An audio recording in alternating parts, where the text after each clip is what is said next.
मला मागच्या पंचवार्षिकलाही तिकिटासाठी भांडावं लागलं. तेव्हाही तिकीट कापलं, तेव्हाही माझ्या मुलाचं तिकीट कापलं आणि त्या रागात मी माझं तिकीट फाडून फेकून दिलं. मी चार पाच दिवसापूर्वी राऊत साहेबांशी बोललो. राऊत साहेबांना सांगितलं, साहेब असा असा माझा मुलगा इच्छुक आहे. बरं बघतो म्हणे, मी करतो. त्यांचा रिप्लाय काही आला नाही. म्हणून जर अशा पद्धतीने जर एवढ्या सिनियर कार्यकर्त्याला जर अशी वागणूक मिळत असेल तर म्हणून मी आज निर्णय घेऊन टाकला का बाबा भारतीय जनता पार्टीत जायचं आणि प्रवेश करायचा.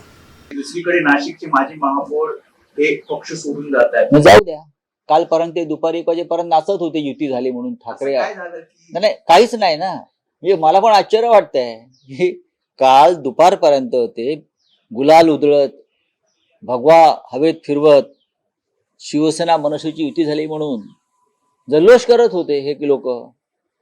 कसा विश्वास ठेवायचा कोणावर?